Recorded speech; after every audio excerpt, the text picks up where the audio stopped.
In nomine Patris et Filii et Spiritus Sancti. Amen. In nomine Patris et Filii et Spiritus Sancti. Amen. Et Spiritus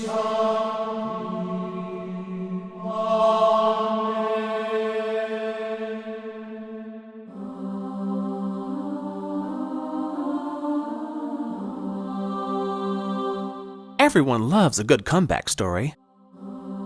And the once coveted holy grail of the most collected aeroid genus in the world has quite the story to tell. We've put it through hell and back. First discovering it, then destroying its habitat, then making it one of the most expensive plants in the world, then mass producing it to the point where you can now buy a small one for $40. The ups and downs this plant has endured by the hand of humankind is staggering.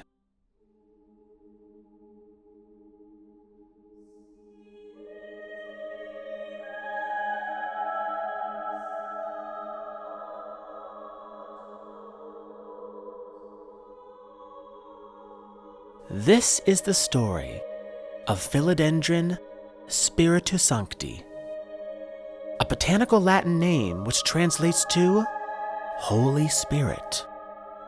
Quite a bold title, I'd say, but not because the plant has any religious affiliation. And no, it was not named that for being the holy grail of philodendrons. By the way, in case you haven't heard, there are no holy grail plants anymore. That was all aeroid mania propaganda. I'll tell you the real reason. This species is only known to occur in the Brazilian state of Espírito Santo, which means Holy Spirit in Portuguese. That is where this plant gets its heavenly name. And since species names are just one word, the hyphen is there simply to join the two Latin words together.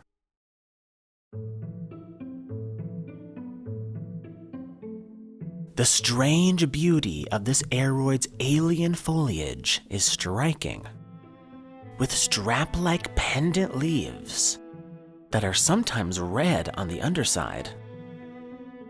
Near the Atlantic coast, it has been found at elevations of 2,600 feet, or 800 meters above sea level, just northeast of Rio de Janeiro.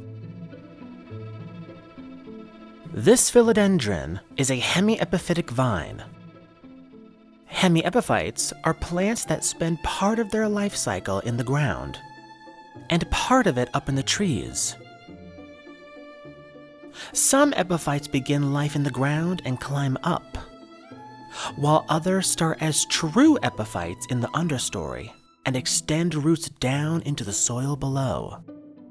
The latter has been observed among Spiritus-Sancti as the most common growth habit, growing over 60 feet high on their host trees. Long feeder roots connect the plants with the forest floor below. While neotropical rainforest soil is generally void of nutrients, the top leaf litter is where plants can find additional nourishment. Published in 1987 by George Bunting, Spiritus-Sancti is extremely rare in the wild, mainly due to deforestation where it's known to occur. It's a slow-growing species, found few and far between, and virtually nothing is known about its reproduction in the wild. In 2000, a new population was discovered in the mountains of Espírito Santo, growing on the property of Antonio Carlos Kautsky. Inflorescences were collected, and better descriptions were able to be completed.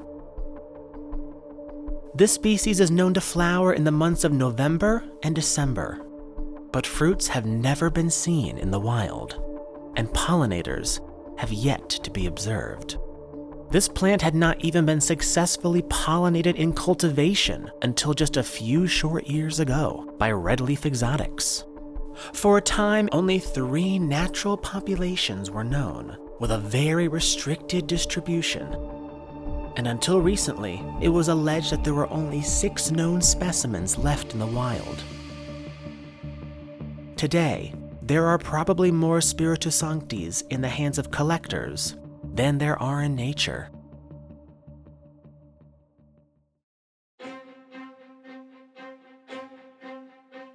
In Brazil, Spiritus-Sancti is known by some as Santa Leopoldina, the name of the municipality in Espírito Santo where this plant was first discovered.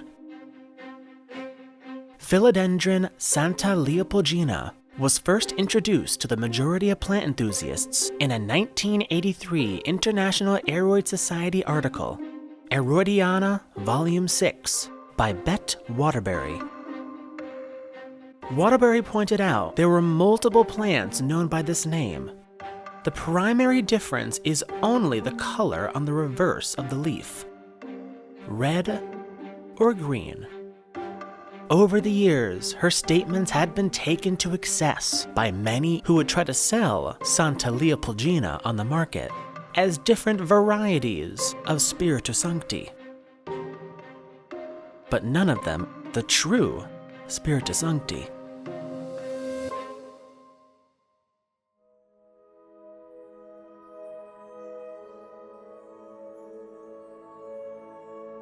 Following the recent global increase in exotic houseplant interest, Spiritus-Sancti began to gain even more prominence beyond just the inner aroid collector circles.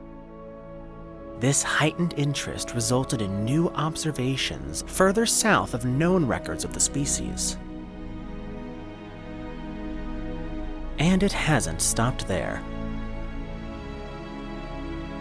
In 2024, a massive population of Spiritus-Sancti was found 80 miles from previously known records.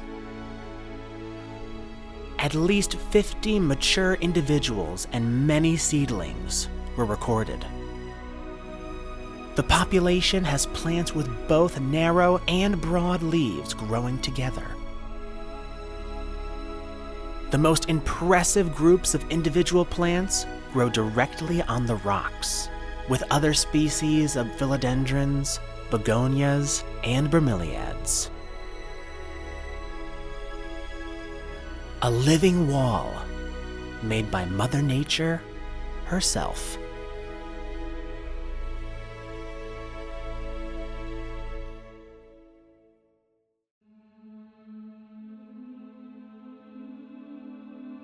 One of the most valuable of all philodendrons is still a serious candidate for extinction in nature.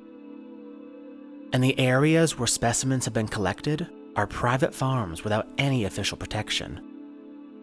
The locals can easily be targeted and taken advantage of, simply to feed a hungry market run by trendy Instagram photos and YouTube videos. If you thought I was going to spend this video talking about all the plant community drama regarding this plant, sorry to disappoint you. My videos are on YouTube not just to educate plant lovers, but to make them appreciate the plants in their collection. Not just see them as how rare they are or how much a cutting can go for. The neotropical genus Philodendron is world famous for its marvelous ornamental foliage. And it's just one of many treasures found in our rainforests.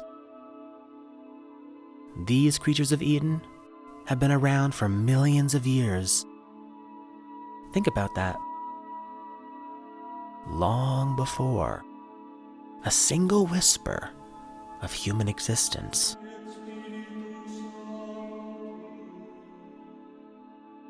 So, don't call it a comeback. They've been here for years.